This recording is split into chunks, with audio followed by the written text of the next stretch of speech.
Hello, America. My name is Dylan John, and you are listening to the Neo-Fusionist Book Review. This is not your typical book review, as I make no claims to political or philosophical impartiality. This podcast uses the format of a book review to explore the premise of neo-fusionism. Neo-fusionism is the merging of paleoconservatism with naturalism within the framework of the revitalization of the Republican Party. We will be exploring politics, philosophy, psychology, economics, and sociology through a wide variety of books published both recently and historically. Thank you for tuning in.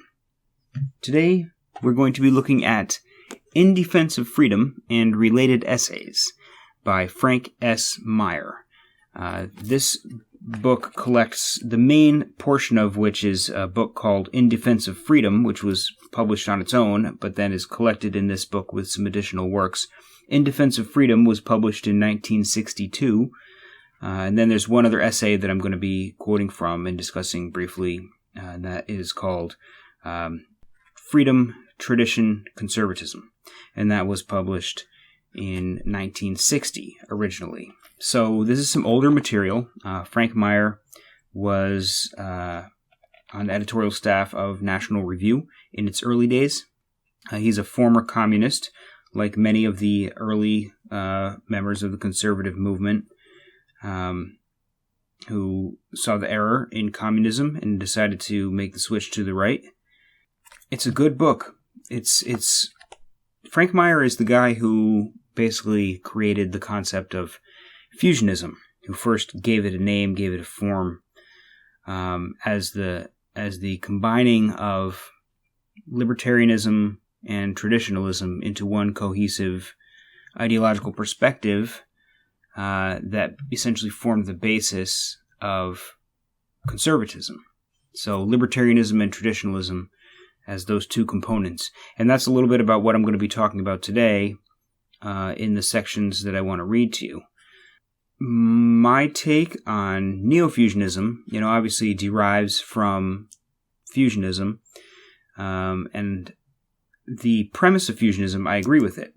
I like it, I agree with it, I want to maintain it. I just kind of want to make some adjustments to it in terms of bringing on board a more of a naturalistic perspective on where the ideas that are embodied in conservatism, where they come from, whether or not they're rooted in like a spiritual or supernatural source, like our rights are given to us by God, or these are our natural rights that we're imbued with from some first principle. Generally, the premise is that these are God-granted rights, God-granted laws of human nature, original sin, etc., etc. So there's kind of like a supernatural or religious infusion into conservatism insofar as what is virtue, where does it come from, what is human nature, where does it come from,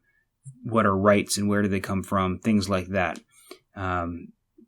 In building a philosophical foundation for conservatism, supernatural principles are often presented as kind of the foundation, and that's where I want to diverge. But the general thesis of fusionism is something that I agree with. And so I'm going to get right into reading. I've got 4 sections I want to read to you today. The first part I'm going to read is from the essay that is not a part of the book, In Defense of Freedom, that came out before In Defense of Freedom. And this, I believe, this is the first essay where he really puts forward this notion of fusionism. I don't believe he calls it fusionism in this essay. I don't believe he does, but he generally talks about the principle. I think actually the name fusionism came from another writer responding to this essay, who basically said, well, what Meyer is proposing is a sort of fusionism between these things. So I don't think he really uses the word fusionism in this essay, but the principles of fusionism are what he's describing. So without any further ado, I'm going to get in and read this section and then respond to it. So he says, let me see, just one second. Okay, he says, quote, An intense and far-reaching discussion has been taking place among the enemies of liberalism on the meaning and matter of their position in the circumstances of mid-20th century America. It is to this discussion that I want to address myself, with the hope of helping to clarify some of the issues which divide councils and hinder the growth of intellectual understanding among the opponents of collectivism. Semantic difficulties are added to substantive difficulties in any such discussion, and I ask the indulgence of my readers in accepting the word conservative as an overall term to include the two streams of thought that in practice unite to oppose the reigning ideology of collectivist liberalism. I believe that those two streams of thought, although they are sometimes presented as mutually incompatible, can in reality be united within a single broad conservative political theory, since they have their roots in a common tradition and are arrayed against a common enemy. Their opposition, which takes many forms, is essentially a division between those who abstract from the corpus of Western belief its stress upon freedom and upon the innate importance of the individual person, what we may call the libertarian position, and those who, drawing upon the same source, stress value and virtue and order, what we may call the traditionalist position. But the source from which both draw, the continuing consciousness of Western civilization, has been specifically distinguished by its ability to hold these apparently opposed ends in balance and tension. And in fact, the two positions which confront each other today in American conservative discourse both implicitly accept, to a large degree, the ends of the other. Without the implicit acceptance of an absolute ground of value, the preeminence of the person as criterion of political and social thought and action has no philosophical foundation, and freedom would be only a meaningless excitation and could never become the serious goal of a serious politics. On the other hand, the belief in virtue as the end of men's being implicitly recognizes the necessity of freedom to choose that end. Otherwise, virtue could be no more than a conditioned tropism, and the raising of order to the rank of an end overshadowing and subordinating the individual person would make of order not what the traditionalist conservative means by it, but the rule of totalitarian authority, inhuman and subhuman. On neither side is there a purposeful, philosophically founded rejection of the ends the other side proclaims. Rather, each side emphasizes so strongly the aspect of the great tradition of the West which it sees as decisive that distortion sets in. The place of its goals in the total tradition of the West is lost sight of, and the complementary interdependence of freedom and virtue, of the individual person and political order, is forgotten. Nevertheless, although these contrary emphases in conservative thought can and do pull away from each other when the proponents of either forsake one side of their common heritage of belief in virtue as man's proper end and his freedom under God as the condition of the achievement of that end, their opposition is not irreconcilable, precisely because they do in fact jointly possess that very heritage. Extremists on one side may be undisturbed by the dangers of the recrudescence of authoritarian status society if only it would enforce the doctrines in which they believe. Extremists on the other side may care little what becomes of ultimate values if only political and economic individualism prevails. But both extremes are self-defeating. Truth withers when freedom dies, however righteous the authority that kills it. And free individualism, uninformed by moral values, rots at its core and soon brings about conditions that pave the way for surrender to tyranny. Such extremes, however, are not the necessary outcome of a dialectic between doctrines which emphasize opposite ends of the same truth. Indeed, a dialectic between different emphases based upon the same fundamental understanding is the mode by which finite men have achieved much of the wisdom contained in tradition. Such a dialectic is in the highest degree necessary today between the libertarians and the traditionalists among conservatives. It cannot fail to achieve results of the greatest significance, if only the protagonists, in pressing that aspect of the truth which each regards as decisive, keep constantly in their consciousness other and complementary aspects of the same truth." End quote. So there, he restates in a couple of different manners the essential premise that these two concepts of freedom and libertarian perspective versus virtue and traditionalist perspective are fundamentally tied together, and that either one of those perspectives taken too far will lead to tyranny or authoritarianism or the dissolution of society, so that the two work in tandem. Now, I want to take this moment to kind of mention something. I didn't find a really exact quote in this book that quite illustrated the point that I'm going to make, but essentially what he does here is he combines a few different things. On the one hand, on the libertarian end of the spectrum, he essentially combines freedom with reason. And there are parts in the book where he talks about the importance of reason and rationality as being complementary to tradition, so that we don't just automatically and without question accept the traditional perspectives. We have to allow room to allow ourselves to reason through changing circumstances and how we're going to apply those traditions, and whether and how those traditions may require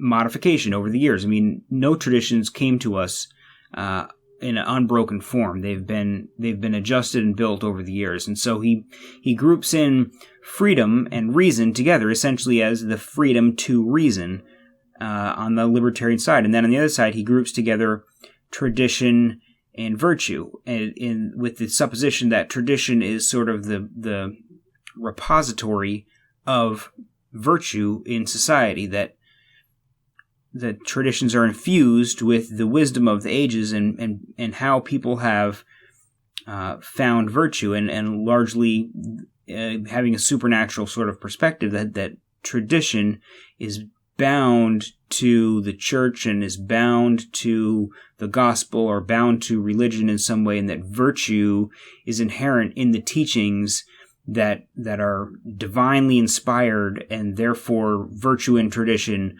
are fundamentally bound together in that way. And so that's kind of this dichotomy that he sets up. But I believe that approaching fusionism from a more naturalistic perspective necessitates that we break these things from sort of two components into four components.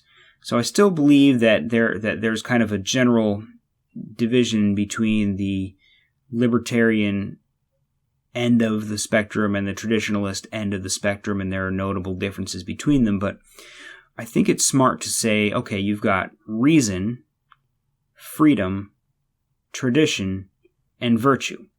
And these four things work in tandem. And we can bind things together in a little bit more of a all-encompassing way, so that we could say that, well, reason leads us to tradition, in that we can, if we're in a position where we're completely thrown into the world with no connection with anything, reason would indicate that maybe we should look to the past and tradition to see how things have been done, so that we don't need to reinvent the wheel every generation. We don't need to reinvent, to use a very simplistic example, language.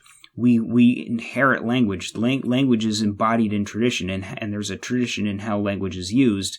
We use language in the manner in which tradition has given to us, and our culture has given to us, so that we don't have to invent a new language by ourselves, or continually reinventing, language or culture or whatever, like these methods of living our lives. We can accept them. We can accept tradition into our lives on a basis of rationality and reason. It's rational and reasonable to accept tradition. It's irrational to blindly reject tradition. So those things can be sort of bound together in that way. And by the same token, to promote freedom for not only yourself, but for all other people, is virtuous, in the sense that it provides you with the avenue to seek virtue. It provides other people with the freedom to seek their own virtue. And I think that a case could be made that a dedication to freedom is inherently virtuous, above and beyond what the ends of that freedom, might be. Whether someone is going to be free to pursue virtue or free to pursue vice, to give them that freedom and to advocate for that freedom is virtuous. It is considerate of other people, and other people's pursuit of happiness. So I think you can kind of break that apart a little bit. And my perspective is you should break that down into 4 constituent components, even though there's still the overall kind of libertarian view, and there's the overall traditionalist view that comes to play from how conservatism has been formed in the past. Taking a fresh view of things says, okay, you might have the aspect of reason, which could be like a dedication to science and a dedication to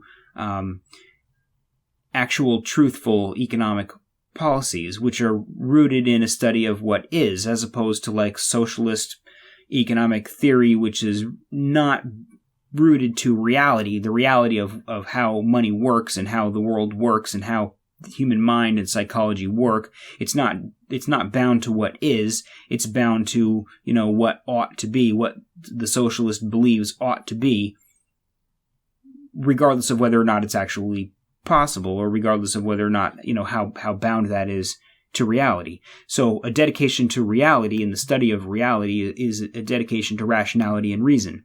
That's its own thing. A dedication to freedom is more along the lines of the libertarian perspective. It's its own thing. A dedication to freedom, particularly within the political sphere, constitutional freedom, that's its own political concept. Dedication to tradition, to culture, to heritage, and to the past, and to being humble enough to recognize that you don't necessarily know everything, that your personal wisdom is not so great that you should compare and say, my personal ability to make my way in the world is greater than all the people who have come before me and have laid the foundations for the traditions that exist. That respect for tradition is its own thing. That is traditionalism. Virtue, is its own thing that can be separated from tradition and can be studied through reason, can be achieved through freedom, and can be inferred from tradition. But it is its own thing. The pursuit of virtue is its own thing, and separated from supernatural causes, virtue is something that we're going to have to look at in and of itself, and how virtue has any basis in reality. And this is kind of a tangent, but there's this dichotomy that's presented where you have a supernatural world, and the supernatural world provides guidelines toward virtue, and like the whole quote from Dostoevsky, where without God, anything is permitted. So, without God, without a supernatural, there is no objective virtue, there's no objective morality, and every person is simply free to create their own moral codes, because there's no measure of what is or isn't right on an objective level, because that objectivity comes from the supernatural. That's kind of the premise, and that's kind of the dichotomy. And I think that there's a third way to understand what virtue is that doesn't let each person just determine their own particular virtue, and simultaneously doesn't rely on something supernatural or external to reality in order to provide guidelines for what that may be. I'm not going to go into that in a tremendous amount of detail because that's not necessarily the subject of this book, but I do think that a study of virtue is its own thing. It's not implicitly bound up in tradition. So in that regard, I think that in a modern naturalistic perspective, a naturalistic study of fusionism and neofusionism requires that differentiation. So with that said, I'm going to move on to the next quote, when he talks a little bit more about freedom and what it means and why we have it.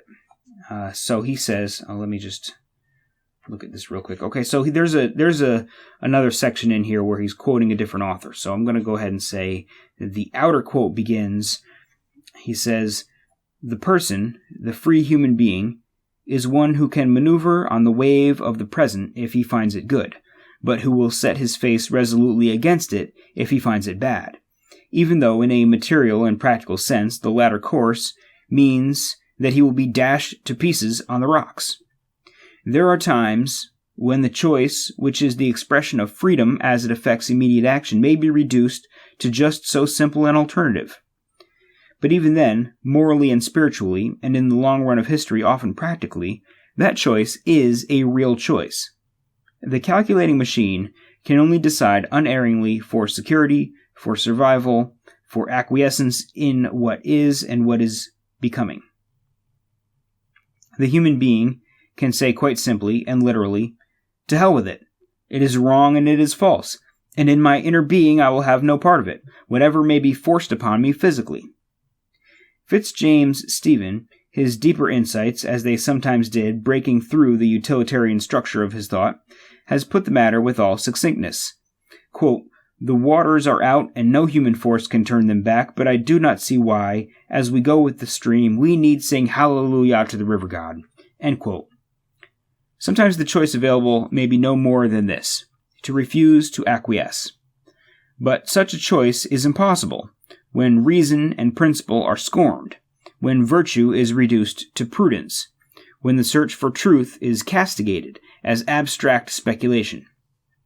In less extreme situations also, freedom, in its true sense, the exercise of choice, is ruled out by the position the new conservatives maintain. To be sure, they talk a good deal about freedom, as do also the liberal collectivist positivists and the Hegelians, but when they speak of freedom, they mean doing what has to be done, or what ought to be done. Freedom never means to them the only thing it can mean if it is not to be reduced to necessity or duty. But necessity and duty are perfectly adequate concepts, and there is no reason why they cannot carry the weight of their own meaning. Freedom means freedom. Not necessity, but choice. Not responsibility, but the choice between responsibility and irresponsibility. Not duty, but the choice between accepting and rejecting duty. Not virtue, but the choice between virtue and vice. I am not defending blind and frivolous action, irresponsibility, immorality, or amorality. I believe there are absolute truths and absolute values toward which men should direct themselves. I am only insisting that freedom cannot be defined in terms of the ends that a free person ought to choose, that freedom, which is the power to choose, cannot be identified with what is chosen. This may seem so self-evident as hardly to need argument, but unfortunately it always has, and it continues to. As for Hegel, quote, "Freedom is the recognition of necessity," end quote. And for the rationalist, freedom is freedom to do the right. And for the scientificist, freedom is an illusion, cloaking the materially determined character of all human responses. So in a parallel manner, the new conservative continuously and strenuously reduces freedom to meaninglessness. John Howell, for example, writes, quote, "A new social philosophy will recognize that freedom is directed toward ends more ultimate than freedom itself. For freedom is not an end in itself, but an essential means to the development of moral and spiritual perfection, and it loses its meaning and degenerates into license if it is not directed toward that end." End quote. His argument is typical of the attitude of the new conservatism towards the concept of freedom. To the implied questions, what is freedom, and is it valuable? He replies with an elaborate begging of the questions. What he says amounts to this. 1. Freedom, which is not utilized to achieve right ends, is an empty kind of freedom. 2. Since it is only a means to a given set of ends, if it is used for any other purpose than the achievement of those ends, it becomes something else, something which is neither defined nor characterized except by being given an ugly name, license. The difficulty is that the rose, by the ugly name, smells just as sweet. Freedom license remains the unrestrained power to choose whether the choice made is good or bad. Of the nature of freedom, the argument tells us nothing, for it splits the very concept it is presumably defining and judging it differently, not in accordance with any difference of essence, but solely in accordance with the accidental and external question of how it is used. A rose is not a stinkweed because it gives some people rose fever. In thus refusing to consider freedom as a unitary concept, Mr. Hallowell avoids the difficult problem of the relation of freedom to the end of moral and spiritual perfection. For moral and spiritual perfection can only be pursued by finite men through a series of choices, in which every moment is a new beginning, and the freedom which makes those choices possible is itself a condition without which the moral and spiritual ends would be meaningless. If this were not so, if such ends could be achieved without the continuing exercise of freedom, then moral and spiritual perfection could be taught by rote and enforced by discipline, and every man of good will would be a saint. Freedom is therefore an integral part of the highest end. It is also, to be sure, an integral part of the lowest end, of total rejection of good and truth. If this is paradoxical, it is the paradox of the human condition. But paradox or no paradox, it remains true that freedom is not subordinate to moral and spiritual ends. Rather, it is concomitant with them. For without freedom, no moral end can be achieved by the particular kind of being man is. Freedom that is not used to achieve high ends does not become something else. It does not change into another entity, license. It is simply freedom that is not used to achieve high ends, freedom badly used. But it is still freedom. A hammer, when you smash your thumb with it, is just as much a hammer as when you drive a nail true. End outer quote. Alright, so I don't want to talk about this an awful lot, but I think it's definitely true. I think that there's a tendency among some conservatives to say that there's some sort of difference between freedom and license. That if you're, and this is actually something that was, that Mark Levin talked about a little bit in the book that I reviewed way back when, Liberty and Tyranny. This idea that there's a difference between freedom and license. And that if you're just looking for the freedom to indulge in hedonistic desires or whatever, you're looking for the freedom to misbehave, you're looking for the freedom to be irresponsible, that's not freedom, that's license. But that's not true. It's freedom. It's you have to have the freedom to misbehave if you want to have the freedom to behave. The two go hand in hand. And it's the difference between the means and the end. Regardless of what the end is, the means is still freedom. And it's critical. And so having a dedication to true freedom and not just this narrowly defined freedom to do what I say is the correct path, freedom to do this. If you only have freedom to do this or that particular thing, you don't really have freedom. Because you don't have freedom to refrain from doing that. You don't have freedom to do something else, to make some other choice. Freedom is rooted in the ability to make choices. So in that regard, Meyer does lean more toward the libertarian side in this book. And perhaps this book and this collection of essays it's called In Defense of Freedom, and it's geared toward a restatement of the necessity of freedom within the conservative tradition. So, maybe he just doesn't devote as much page space to a reinforcement of virtue and tradition. But I do believe that he tends to lean a little more on the libertarian side than the traditionalist side, which I wholeheartedly respect. I think that I might lean that way, but I'm not really sure because I do think there's a lot of value in tradition. But I'm going to continue on in how he differentiates where the domain of freedom is and where the domain of tradition is, where the domain of virtue is, because he gives each their own separate realm. And I think that's a key insight, and it's something that I wholeheartedly believe in. And so I'm going to talk about that after I read this quote. So he says, quote, "If virtue is the true end of man's existence, if it can only be achieved in freedom, and if freedom, by its nature, can lead to vice as well as to virtue, what then of the criterion of the political order? There is undoubtedly a dilemma posed, the contradiction in the condition of man, that he can only achieve the good if he is free to reject it, has its reflection in the political sphere. The political enforcement of the good is only possible if the freedom which men must have to seek the good is destroyed." In discussing this problem, the general approach of political theory, since its beginnings in Plato, has not been essentially different from the one I have been analyzing, the approach which the new conservatives share with the collectivist liberals. Freedom has been subordinated to the ends designated as good by the theorist, and the criterion of the good society and the good political order has been their consonance with those ends. Doubts have arisen about this cavalier treatment of freedom, but in the main line of political thought little attention has been paid to them, until within the past 200 years a school of thought arose that reversed the evasion of the contradiction to substitute another evasion, placing the freedom of the individual not simply as the criterion of political order, but as the sole good and end of existence.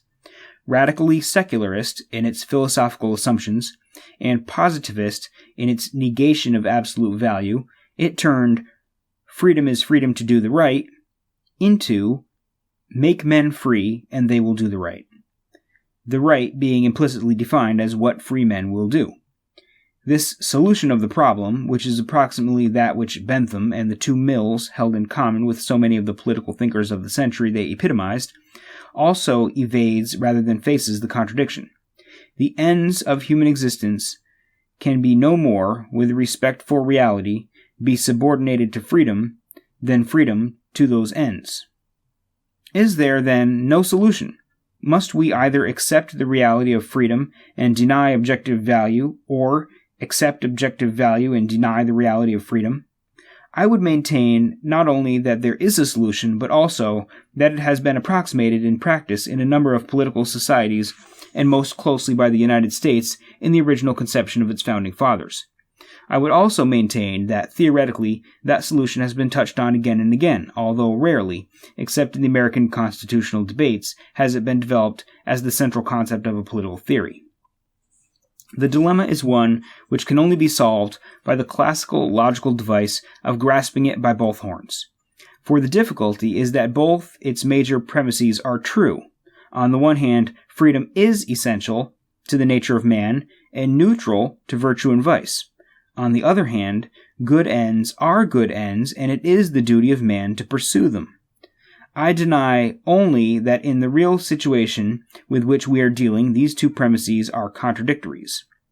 Rather, they are axioms, true of different though interconnected realms of existence. How can true ends be established elsewhere than in the intellectual, the moral, the spiritual order? Where can the condition of freedom be established but in the social order? Which means, since this is where determining force centers, in the political order. A good society is possible only when both these conditions are met. When the social and political order guarantees a state of affairs in which men can freely choose, and when the intellectual and moral leaders, the creative minority, have the understanding and imagination to maintain the prestige of tradition and reason, and thus to sustain the intellectual and moral order throughout society. To the degree that either of these conditions is lacking, a society will not be a good society, and the individual men who constitute it will suffer in their humanity. Granted the highest development of freedom in the political order, a failure of the responsible interpreters of the intellectual, moral, and spiritual order would make freedom a useless toy, by depriving men of standards by which to guide their lives. On the other hand, given the most elevated intellectual, moral, and spiritual understanding, the subordination of the political order to the enforcement of that understanding, the denial to men of the freedom to accept it or reject it, would make virtue meaningless and truth rote. There exists, therefore, two problems, but only one of them, the problem of the conditions of a good political order, is the concern of political theory in the strict sense, and therefore the direct subject of this book. There are, of course, interpenetrations between the spheres, effects upon each sphere from developments in the other. The very concept of freedom as the essential condition of the development of human beings depends upon propositions drawn from the intellectual and spiritual order. Deformations in the political order make the preservation, growth, and propagation of fundamental truth extremely difficult, but they still remain separate realms, and the criteria of the two orders are very different. Political theory and practice, therefore, must be judged by criteria proper to the political order, and the decisive criterion of any political order is the degree to which it establishes conditions of freedom. On the political and social level, this is primary." End quote. So what he's saying here is that both the need for freedom and the need for virtue are both true concepts, both necessary for a good functioning society. How do you balance those things out? And here he proposes what I really support, which I personally term the separation of culture and state. We've heard all about the separation of church and state, but I think we should go a step further and think about the separation of culture and state. We have a tendency in this country, and in all of the world, I think, through all political establishments, there's a tendency to say, this is what I think the world should look like. This is what I think our nation should look like. This is how I think people should behave. And so therefore, I'm going to use the state to make that happen. And if something is wrong, then it should be illegal. If something is right and good, then it should be supported by the state. That fundamentally ties culture and the state together. They need to be separated so that the state, a minimal state, has only within its sphere of affairs the preservation of freedom on the part of the individuals within the society. The prevention of violations of the non-aggression principle, if you will. So, not allowing people to harm other people, not allowing people to defraud other people. In other words, crimes with victims. When one person impedes on the freedom of another person, that should be illegal and should be the domain of the state enforcement. But someone's personal virtue or vice or what have you, whether they do the right thing or the wrong thing, is not something that the state needs to involve itself in. Which is not to say that how people live their lives, whether they live their lives well or poorly, is irrelevant. It's not to say that there's no such thing as a right way to live, or there's no such thing as virtue, and that having a society that is virtuous is irrelevant. Having a society that has some sort of cultural uniformity is irrelevant, or the various things that we want our society to have. We use the tools of culture to do those things. The domain of the state needs to be limited to the sphere of the pursuit of freedom. And so that's kind of what he's saying here, is that there are two different domains. Freedom belongs in the domain of the state, and everything else belongs in the domain of the intellectual, what is the phrase he uses, the intellectual, moral, and spiritual order, which is essentially describing the rest of society and culture. And that's what I'm going to talk about in this next quote. He says, quote, "If I inveigh against the concept of community as a decisive concept in political and social thought, or insist upon the priority of the individual person to collective groups of any sort, I am not therefore proposing a Robinson Crusoe social theory, or maintaining that the person is a monad-like atom cut off and isolated from other persons. These are the usual accusations brought by the proponents of community against the defenders of freedom. Again, they propound a dilemma. Either accept the priority of community to the person, or stand convicted of rejecting love, friendship, all mutual action, and communion among human beings. But this time, too, the dilemma is unreal. Indeed, in this case, it turns upon its framers. Only the independence and autonomy of the person makes love or any other valid relationship between persons possible. Were human beings but parts of a larger whole, their love, all their reachings out one to another, would be but the cellular interactions dictated by the tropisms of the larger organism. But we know from every ounce of our experience that this is not so. when we love, when we think or act mutually, when we create associations or institutions, each of us knows that this is his act, his reaching out voluntarily to establish concert with other human beings. When we worship, each of us knows that it is his reaching out to the person that is God. The dilemma is false. Only individual persons, conscious each in his own uniqueness, can reach out and establish relations with other persons. Relations charged with the content, vibrant with the tone, that all of us know unmistakably on the basis of our direct awareness. To assert the freedom and independence of the individual person implies no denial of the value of mutuality, of association, and common action between persons. It only denies the value of coerced association. When men are free, they will, of course, form among themselves a multitude of associations to fulfill common purposes where common purposes exist. The potential relationships between one man and other men are multifarious, but they are relationships between independent, conscious, self-acting beings. They are not the interactions of cells of a larger organism. When they are voluntary, freely chosen to fulfill the mutual needs of independent beings, they are fruitful and indeed essential. But they are essential only in that some kind of relationship to other men is essential to the nature of man. They are, as it were, essential as a genus, a general class of thing that human beings need. No specific imposed association as such is essential. Every man will find, as a free being, the relationships congenial to his specific needs. To this completely voluntary character of associations, proper to the free nature of men, there are only two exceptions, the state and the family. Neither can be voluntary because of the human condition itself. The reasons why the one, the state, is essential, however dangerous its improper aggrandizement may be, I have discussed. But it is, as I have tried to prove, irrelevant to the question posed in this chapter, the locus of the guidance of men towards virtue, because its proper concern is not the inculcation of virtue, but the preservation of an order conducive to freedom. The family is the condition into which children are born and under which they develop as human beings. As far as they are concerned, it is not voluntary, but, pace the worship of the child that has sprung up in the 20th century world, neither are children as yet persons, in the full sense of the word. In any social order, where firm values are respected, they are potential persons, being molded into true persons by the imposition upon them of the values of their tradition and their culture. As far as their parents are concerned, the family is, however, entered into voluntarily. Marriage is, in a free society, originally a mutual, voluntary act of two individuals.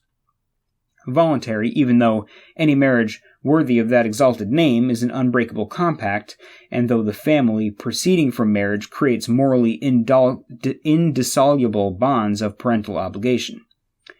The family is the most important form through which virtue is inculcated in children, but it is not the institution of the family as such that inculcates virtue. It is the persons who constitute the family, father and mother and other close relatives, who in actuality decide the issue of the moral and intellectual direction that children take.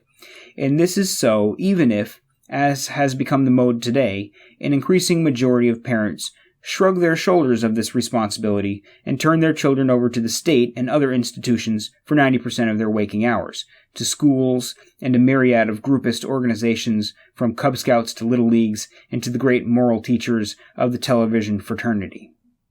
By following this mode, parents, as responsible persons, deliberately act in a contra-virtuous way. It is not institutions, but their own personal conscious choice that destroys the conditions of virtue for their children. The family as an institution cannot guarantee the raising of the young in the paths of virtue, although the family is a necessary form. Only individual persons acting through the form of the family can do so.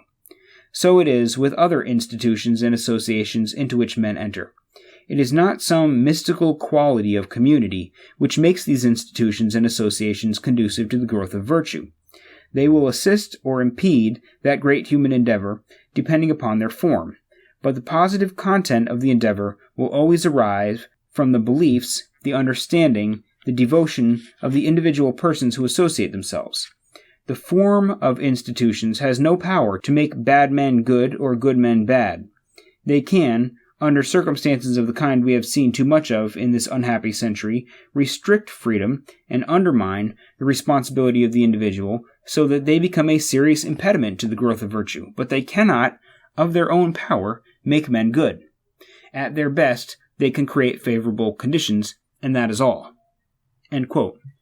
So, he just kind of reasserts the other half of the equation here, where if we give to the state and the government the authority to ensure human freedom, essentially, we give to the state the responsibility of not intruding on people's lives and preventing people from intruding on other people's lives, that's half the story. And the other half of the story, which is where tradition and virtue lie, is in the communication between parents and children, in bringing up children who are virtuous, and in the voluntary associations that people enter into in order to foster their own virtues and the virtues of their fellow members. And all that lies outside the domain of the state, and that is the correct division of these different realms. And so I like that.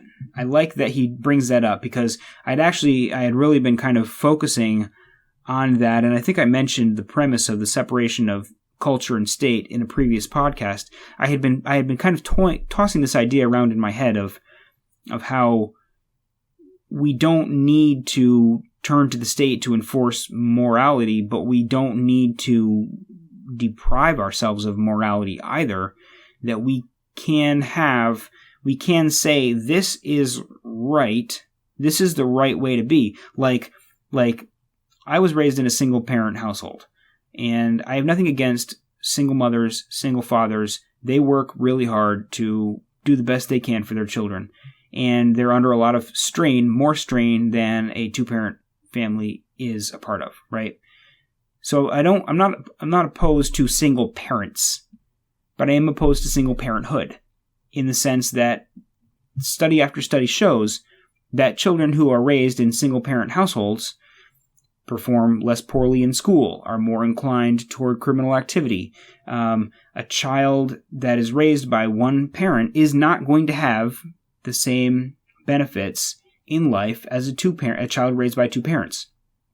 So, I think that we can have a cultural norm, and we can have arguments made in favor of two-parent households without saying, okay, well, I'm going to turn to the government to enact policies that are going to enforce two-parent families.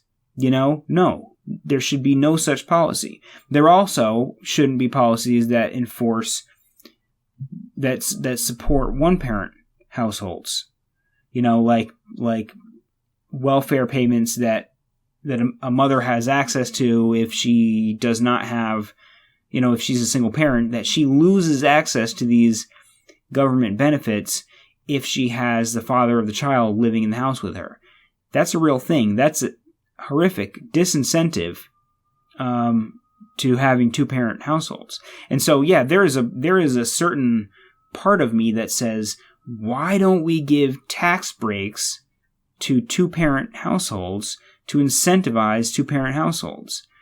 And this is kind of that tricky area where, do I want to use the government as a social engineering tool?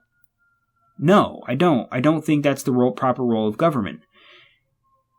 Is that going to allow single-parent households to maybe flourish more than they would if the government was providing tax incentives to two-parent households? Maybe so. But maybe we ought to have cultural institutions that are strong enough that are going to promote, maybe in our interactions with other people around the dinner table, like as Mark Levin had said in his book, where your avenue for spreading the ideas that you believe in is the social groups that you're a part of, your circle of friends, around the dinner table, in your everyday interactions with other people, that is the avenue that we ought to be using to promote the ideas that we believe in. So if I believe that a two-parent household is superior to a single-parent household, then I ought to be using my personal interactions with other people to promote that idea. But for me to say, well, this is the superior thing, this is the superior lifestyle, this lifestyle is superior to that lifestyle, regardless of whether or not data backs up the benefit to the child of one scenario versus another scenario, I don't have the right to use the state to enforce a particular view of society, a particular shape of the family or what have you, on other people. I don't have the right to do that, to tax people extra money if they decide that they're going to separate. What if their relationship is bad? I'm not able to see into every person's life. If someone is in a toxic, unhealthy relationship, it may be that person is better off as a single parent than as a two-parent household, even if it's neither parent's fault, or maybe it is one of the parents' fault, but even if it isn't, maybe they just fight all the time. Maybe they made a bad decision when they decided to get together and have kids because they clash and they argue, and it provides an unstable environment for the kid. Maybe that kid is better off having a single parent in that scenario, and who am I to say, okay, well, if you're going to do that, I'm going to tax you extra money. Because I think that my perception of what the correct family looks like is more important than your lived experience. So it's a temptation that we have to resist, to try to interfere in people's lives using the power of the state to shape society. The shape of society is in our hands. It is not in the state's hands. It is in our hands through our interactions with other people, through our voluntary associations. The phrase that he uses is the locus of virtue. And he basically says, Meyer says that the locus of virtue is the individual. The individual is the source from which all virtue arises. And so even like having, as he talks about the family, even having connections with a family isn't enough. You could have dinner with your extended family every Sunday night, like my family does. And if you guys just bring each other down, if you don't lift each other up or provide moral support or guidance to each other, it's not the institution that does it. The institution facilitates it, and it's better to have the institution than to not, to have these strong families, but it ultimately comes down to the people in the family who and what they are doing to promote the virtue of the people around them. So the responsibility for a just society and a virtuous society is in your hands. As a person, it's in your hands. It's not in the hands of the state. And that comes down to how we support the unfortunate and disadvantaged people in our societies. We have a responsibility to do this through voluntary methods. We have a moral responsibility to, say, contribute to charities and provide circumstances that, like the people in your life that are your friends and family, to be able to help them when they need help. To have a moral network and a bond, a social bond between people, between neighbors, between communities of whatever sort, to be able to hold people up and not let them slip through the cracks, to seal up the cracks, and not always turn to the government and say, you, Mr. Government, have to make sure people don't slip through the cracks. What about you in your life? How are you letting people slip through the cracks? So that's kind of the separation of culture and state that I really wholeheartedly believe in, and that Meyer expresses in this book. So, so that's kind of the foundation of fusionism, and a few points about that I wanted to talk about, so that as we move forward, as we develop neofusionism, we can kind of have a foundation to build upon. So I'm going to round up my book review with that. And the next episode, I'm going to be reading Reclaiming the American Right. and that's by Justin Raimondo, and it's kind of about the old right in the days of the New Deal, and shortly before the New Deal and shortly after the New Deal, which is a fascinating source of information about the sources of the ideas that are endemic to modern paleoconservatism. So tune into that one. And a last reminder before I go, the Patreon page is up and running. So if you like the show, if you like the concepts, if you like neofusionism, if you think neofusionism is something that's worth exploring, and the political direction that I'm driving at is worth exploring, then consider donating to my Patreon page to help me get some of the materials that I need, to help me promote the podcast through advertising and what have you, and to help me try to build this concept from just a simple podcast ideally into a movement. That's the challenge. That's the objective. And it's not easy. So I'm figuring it out as I go, but that's the best way you can help.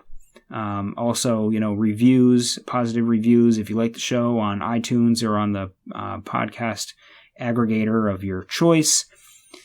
And I guess go to the Facebook page.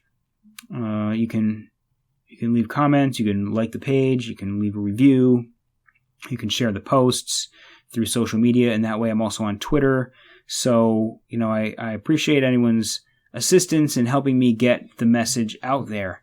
So, that's all for this week. Thank you so much for tuning in, and I will see you next time. Bye.